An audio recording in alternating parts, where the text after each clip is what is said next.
has been defeated. An ally has been defeated. Your tower has been destroyed. I remember every Rút lui. I've ever fired. You have defeated an enemy. Đấy. An ally has been defeated. Double kill.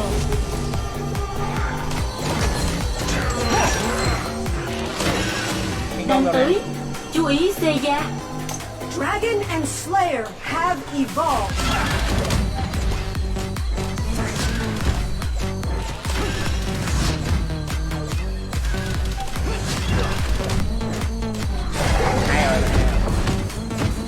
Dark Slayer has been defeated. Feel it coursing through my veins.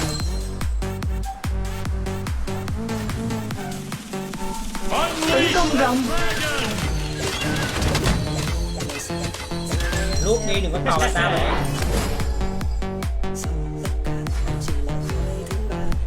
Tiến công. Ultimate.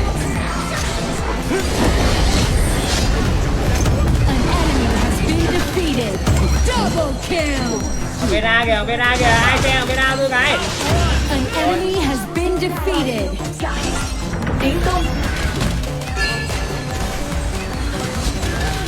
Your team has destroyed a tower. Dragon.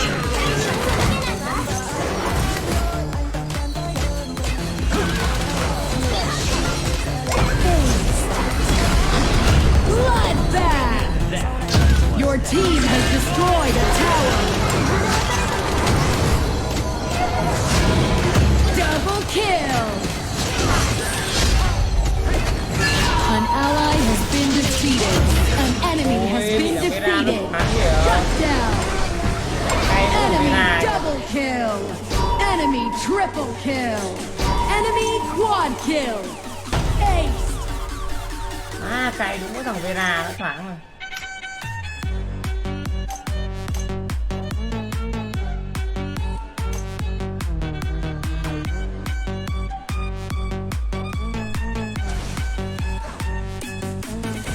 Sao đâu, bình thường mà, bình tĩnh thôi, nó gì có cửa mà vào nhà mình. Chú ý rồng. Your tower has been destroyed. Rồi lên nhảy này. Sợ gì nói em. You have defeated an enemy. Trời ơi, thấy nó rồi mà còn sợ. An ally has been defeated. An enemy has been defeated. An enemy has been defeated.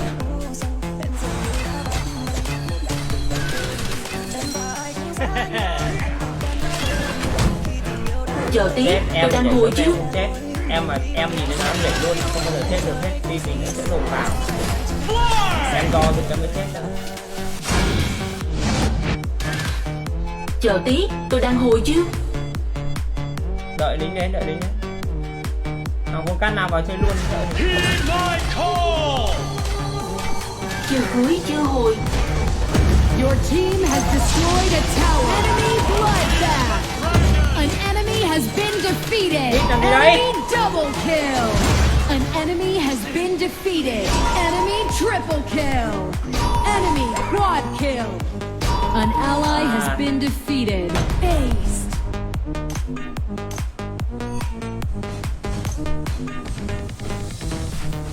Chắc chưa hồi chiêu. À gãy kìa, chưa thua được đâu. Chưa thua được. Không cần 2 nam thì mình có bát thắng mà. Your tower has been destroyed. Các bạn đấy em không bị chiêu. Tập trung chơi game. Chú ý Seiya.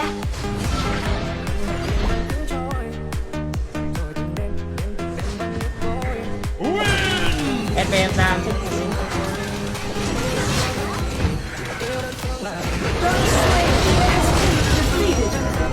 Tới luôn này.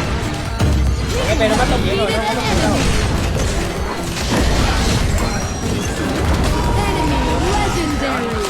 Double Đẩy con mèo kill. lên. An enemy has been defeated. Đẩy con mèo lên. Double kill. Gãy lên. Triple Không kill. gãy nữa. Trước Ace. Sao không gãy nữa? Sao không gãy nữa? Sao không gãy nữa? Heed my call! Gãy với tôi. Victory. Harate đang gáy tự dưng chat từ chịu. Ảo thật. Đang gáy tuổi sao tự dưng lại chat từ chịu. Khổ Harate quá. gần lại nhau nhưng lòng chẳng còn bối rối. Dòng thời gian vẫn hằng yên đang Ai ấy mọi người nhỉ? Ai nhỉ? Ai nhỉ? bật lên những nỗi MVP đấy các bạn. Hạng đạt 1 đó. Cứ gà thôi. Má chơi game 48,4% cứ gà thôi anh em ơi này. Anh em thấy này. Chơi game 48,4% đam rồi vẫn cứ kêu gà được, chịu luôn á. Còn muốn thế nào nữa? Má bằng một nửa team rồi anh em còn muốn thế nào nữa?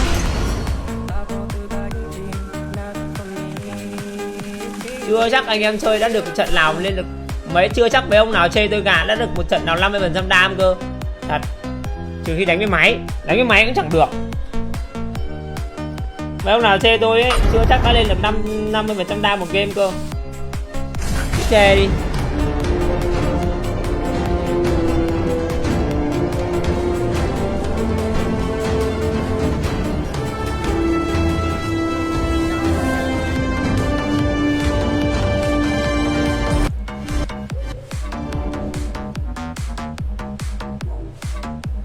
Kem cuồng, xem cho vui bất giảm. Your team's turn to ban.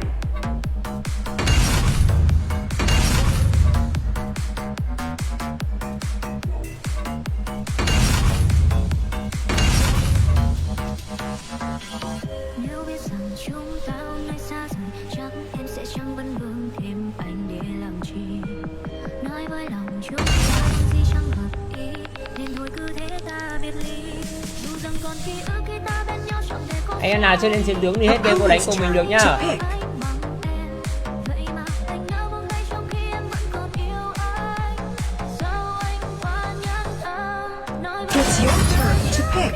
xa rời, nên thôi muộn phiền những đêm chơi vơi. Đêm nào mang một nơi có ai thấu hiểu. Khi lại đã quên được người, nói với anh lại xin lỗi em sai rồi.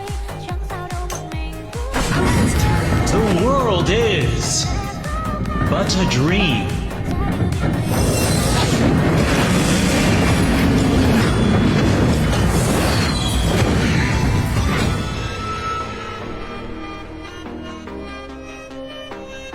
Your team's turn to pick. Chào Mai Chi Ngô nhá. Opponent's turn to pick.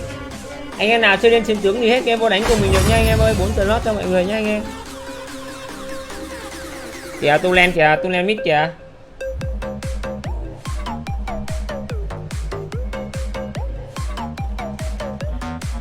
Nguyễn Trung, có đội những khán giả không bạn? To pick. Có nha Nguyễn Trung ơi.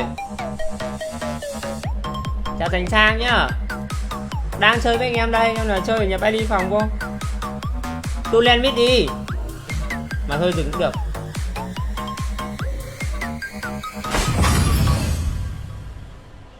khi không còn ở bên tôi anh cứ để gió đưa hết những yêu thương kia tàn theo thời gian. Thôi không còn thiết tha bao nhiêu những chuyện cũ, vì giờ quá khứ đâu còn ta. Dù rằng còn ký ức khi ta bên nhau chẳng thể cố xóa đi. 10 seconds remaining.